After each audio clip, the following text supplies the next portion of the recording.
Zimbabwe's political parties are gearing up for the country's upcoming general elections scheduled for July or August 2023.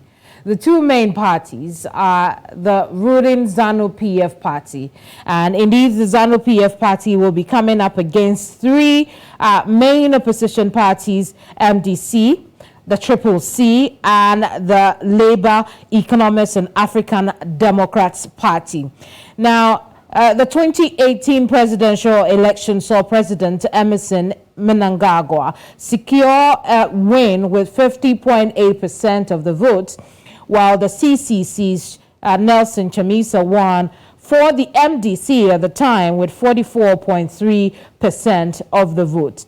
With campaigning already underway, tensions are high as the opposition parties seek to challenge ZANU-PF's hold on power. However, allegations of intimidation tactics and violence toward opposition supporters by the ruling party have raised concerns about the fairness of the upcoming harmonized elections. So will this be a vote for change or continuity in Zimbabwe? My name is Kemini Amano and you're welcome to The Square. Joining me now is Executive Director of Africa Kiburi. She's based in Washington, D.C., Nozipho Moyo. And then we also have one of the key contenders in the race, Linda Sigirirai Masarira. She's president of the Labour Economists and African Democrats Party. She's joining us from Harare, Zimbabwe. I believe her party is LEAD for short. Ladies, you're welcome to The Square. Thank you so much for having us. Indeed. I want to start with you, Linda. You are a female contender, and you're also one of the key opponents in this race. How does that make you feel? It makes me feel inspired because I feel that I do have a mandate and a vision to be able to ensure that Zimbabwe's dignity is restored. And it is also important for us as women in this country to have influential women actually going for the hot seat, the presidential seat, so that we'll be able to turn around all the ills that have been happening in our political economy since 1980. I am one person who has adopted the fact that women nurture life, and it is important for women to start participating in governance and political issues at their highest decision-making table. Because if women are not on the dining table, they are definitely the menu, and we are setting the pace and the tone that women should stop being the menu and carry their seats to the dining table. Indeed. I want to pick your thoughts on this, Nozipho. What would you say, it's inspiring perhaps about the fact that, there is a leading female contender in the race? Okay. My analysis, in as much as it's very inspiring, the reality is that we need electoral reforms. The mandate of the Zimbabwe Electoral Commission is to create even ground for everyone. With a lot of cyberbullying, doxing of women candidates, we really have women who are coming up. So not everyone will be Linda, but we need to look at how do we protect women, young people, and other marginalized communities to be effectively involved and engaged in this process. So we need more than motivation. We need political willpower from decision makers. Thank you. Indeed. And Linda, I come back to you. How is your party preparing? How is the party looking like going into the elections? And really, do you even know when the elections will actually take place? Apparently, the elections date have not been set yet, and we are still waiting for the proclamation by the president of the election dates. We're just preparing like any other political party in Zimbabwe, and the ground is not conducive right now because a lot of people are disgruntled And we also face challenges being a woman and wanting to take the big seat. You also have a lot of stereotype sentiments that are raised. But we are prepared for this journey because we believe that everyone must be given a chance to lead this country and to ensure that we take this country to another level. So basically, as a political party, we are just rounding up candidate selection, and we continue with our grassroots mobilization and recruitment. And at the same time, we are on a voter registration drive since we're having the last voter registration blitz happening in the country right now. So we are actually doing our bit on the ground and trying to gain the support that we need to be able to be relevant after 2023 harmonized elections.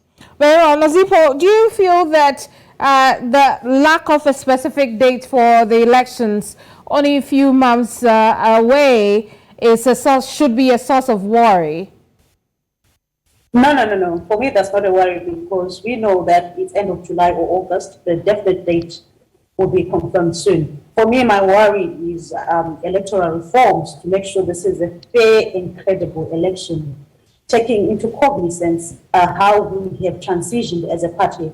Remember 2018, after the coup, which was not the coup, then we had harmonized elections in 2018, and we had people challenging that to date, even the government, ZANU-PF, has not revealed the data on the constituencies on how the president even won that election. We're just given a figure.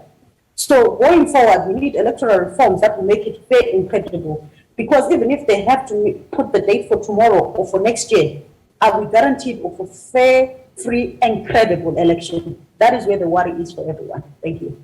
I see, and these electoral reforms you talk about also resonate with EU observers who were in your country for the 2018 elections. They are also worried that those reforms have not been implemented going into the 2023 elections. Again, let's go over some of these reforms. What are you expecting to see?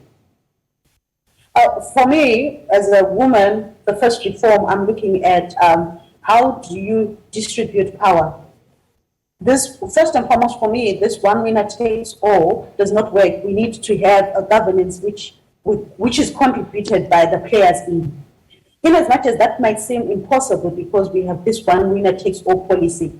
Basic things like how do we get women and young people in? And I know people would argue that there is a quota system. And this is the first time in the election that we do have a youth quota system where 10 seats are reserved for young people. But that's the thing. We do not need appointment at party lines because this has not achieved change for women. Neither will it achieve change for young people, people who are differently able, and other marginalized communities. You understand? So we need it to be clear where the Electoral Commission is saying for any party that is running. When a woman comes, you see, right now Zimbabwe is a member of the SADC Gender Protocol. The president, after he took office himself, he had 2 vice presidents who are male. If you look at the cabinet, the people who are coming up as male. There's no political will, but if these things are put clearly that we need such a quota for people who will be coming in. And I don't want women to be given seats. We want people to compete the way Linda is doing it so that it is not tokenism, but we know we're getting married, women of caliber, minority groups who know are going to deliver. So right now, it's tokenism where people are being given seats and everyone is singing for their supper and people are being silent. But all these things have not served the citizens at large. I see. Linda, before we go any further, do you think there is tokenism going on for women? I agree 101%. Women in Zimbabwe have not been given fair and equal opportunity to participate on equal footing. And it is not a secret that there is massive structural marginalization of women in our country. And the women's movement is still working towards advancing gender equality as enshrined in Section 17 of the Constitution of Zimbabwe. You'll find that for MPs, there's a 60 proportional representation quota seats, which have been very manipulated by the patriarchally dominated parties. where women who actually want to go and contest for a constituency seat are reminded that you actually have proportional representation seats, which are called the Bakosi. Bakosi meaning free kings and street lingua. And this has affected women participation in politics. And these 60 proportional representation seats that were actually added into the 2013 constitution ceased to be constitutional this year. But the parliament decided to extend the 60 proportional representation seats instead of adopting and implementing Section 17 of the Constitution of Zimbabwe, which speaks to gender equality. So we still have a problem where women are given an illusion of power, given positions as a token to support a certain faction in a political party, which is a real cause of concern going forward, where we need women to be able to show leadership and stand for what they believe in. I, for one, told myself that if I am not going to be an MP because I'm not bootlicking anyone, so be it. I will stand on what I believe in, and that is the message that I always implore to the women in our country, that stand by your own 2 feet and stand for a cause. Thank you. I see. Now, away from the gender balance issue, I want us to look at another issue that has come up strongly. We know that the MDCs, Douglas Moronza, took the issue around delimitation to court yesterday, asking the Concord to interpret the actions of Zimbabwe's Electoral Commission. In his response to, allegations or accusations that he was distracting the elections, he rather questions why other opposition parties like yours did not touch on the matter. What do you say to that position? Unfortunately, I don't think I heard him saying that, because we have been discussing with President Senate Douglas Moronza on the illegalities that the Zimbabwe Electoral Commission did, and he decided to take the legal route through our courts. And as Labour economists and African Democrats, we are finalizing a petition that we have drafted, which we are going to go with to the people of Zimbabwe to put their signatures, compelling ZEC to do right by the citizens and the electorate in Zimbabwe. I think everyone is doing their part from their different corners, and if someone takes a particular route, we'll support it. I stand in solidarity with the Constitutional Court application because it is beneficial to the people of Zimbabwe. And as such, we also expect that when we launch the petition in a few days' time, other opposition political parties will also support it, because this delimitation issue is in the best interest of all Zimbabweans and should not be dealt with in a partisan manner. I see, but this is a process that has already been gazetted by the president. And so what are you hoping to achieve at the end of the day, especially with the elections around the corner? What we are hoping to achieve with our petition is to ensure that the people also stamp their authority in decision-making processes. The people hold the power, and we are going to compel the president of Zimbabwe to listen to the voice of the people of Zimbabwe.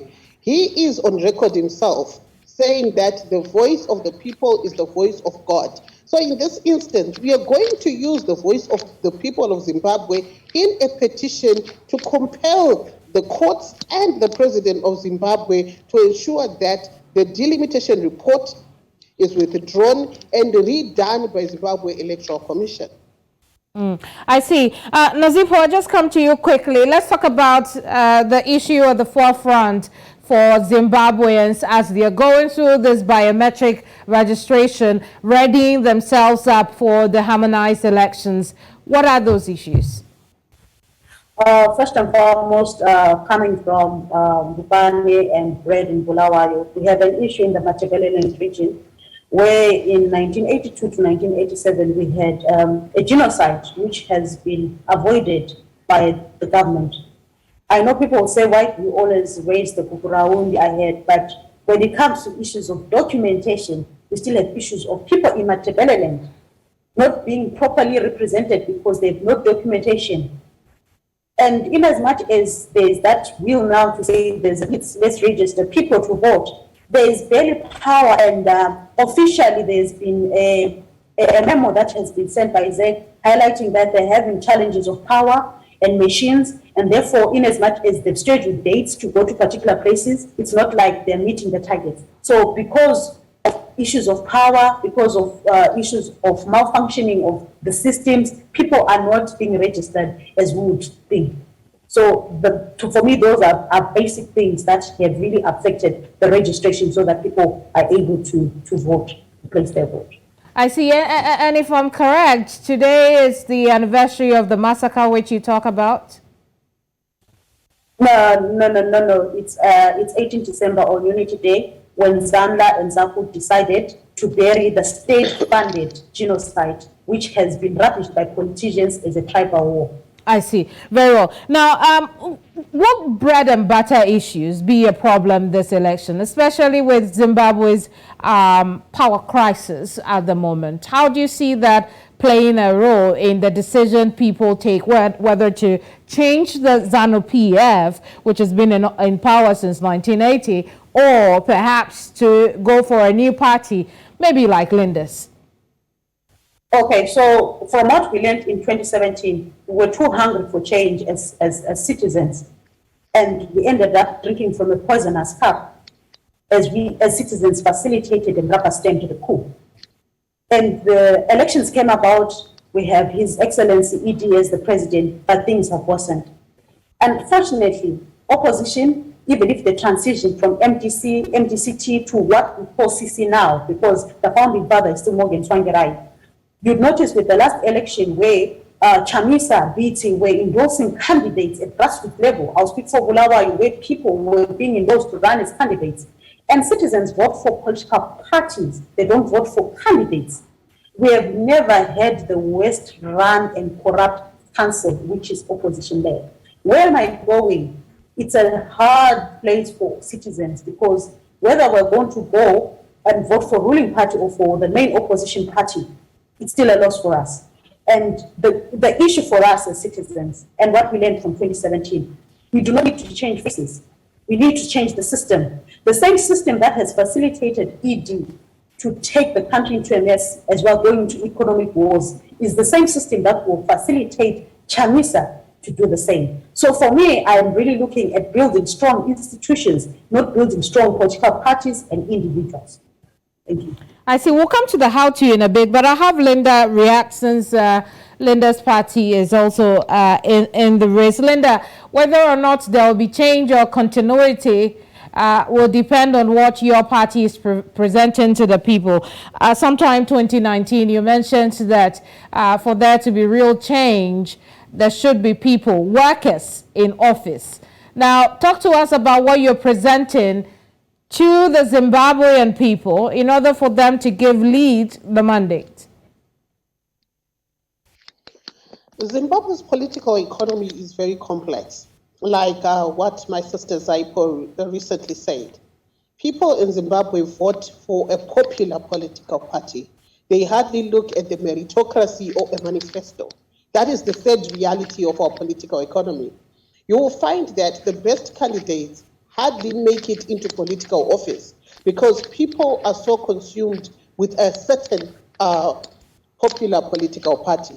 What we've been trying to do as labor economists and African Democrats is to tell the true political story, to have people interrogate candidates, people interrogate political parties. Because when we formed labor economists and African Democrats, our main agenda, first and foremost, was to depolarize and decolonize mindsets. Our political economy is very polarized to the extent that there is no tolerance of diverse views, which is one area that we've been working so hard to ensure that we get Zimbabwean people to be able to tolerate different opinions coming from different political leaders.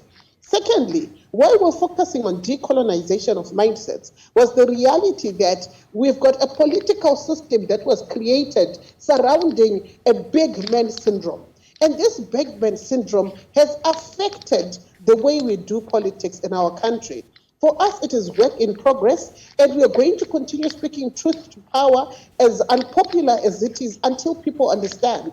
I am glad that now people are seeing the light, and people can relate and go back to my tweets, to my articles and everything and saying, but Linda said this. When things happen, people are going back to what I wrote maybe 5 years ago, and they're actually acknowledging that she spoke about this. Because at the end of the day, what we need is a complete system overhaul. The governance system, the judiciary system, the education system, the religious system, everything we are using in Zimbabwe was adopted from the Smith regime. And these systems are oppressive, repressive, and suppressive. We cannot continue using the systems. And this is the exact message that we are telling the people of Zimbabwe. There is no point voting for a popular political party that uses the same system to entrench their own power, their own egocentric and narcissistic nature. What we need is a political party like LEAD that is focused on advancing and transforming livelihoods, sustainable human development and sustainable economic development. That is what we need going forward. But what we have right now in Zimbabwe is an elitist approach to politics with the business people, the bourgeois running the show at the expense of the livelihood of the Zimbabwean people. Very well. So, Nazifo, if you could just share with us the how-to. How do we change the system quickly? And then we can start to wrap up on this conversation. Okay. For me, let's stick to basics. I feel in as much as with the Constitution and with the preamble, we have no national vision where we want to be as Zimbabwe 100 years from now. That is why a lead would come and say, my manifesto is this. ZANU will come with your Zim asset or whatever they are using today. It was used from opposition, but point being, whatever party is coming in, they should be able to facilitate the national vision. Because right now we have our minds and our land being mortgaged. So whoever comes into power needs to build on that national vision. Number two, let's deal with system, not individuals. Let's separate the problem from the people. What has made ZANU as a political party for over 40 years to create problems and still fail to solve them? What guarantees us that opposition parties would come and be able to change that if they're failing at grassroots levels as well? So for me, these are systems, and I like what Linda is saying. We need an overhaul. For me, specifically, I would be looking at issues of the judiciary. I'll be looking at the ZEC itself, the electoral reforms, looking at media. And it should be a journey where we need to change mindsets. It's a journey where we need to decolonize the mindsets, because in reality on the ground, people, the voted party lines and even at tribal lines. You hear people talk about shoulder developers, but we need to build that unity outside that. So for me, that is where we need to go as a country. A national vision, which whoever comes in is building towards it. Thank you. Very well, Linda, you have the last word on this segment of our conversation. There have been concerns raised about violence given what happened in 2018. And, you know, the other part of that is the fact that the political atmosphere now is very tense, also because of the kinds of things that the political parties have been saying. I want you to touch a bit on that quickly, and also speak to your base in Zimbabwe. I also fear the same, that if the harmonized elections happen as scheduled, there will be a lot of bloodshed, there will be a lot of violence because of the high levels of political intolerance and toxicity in our country.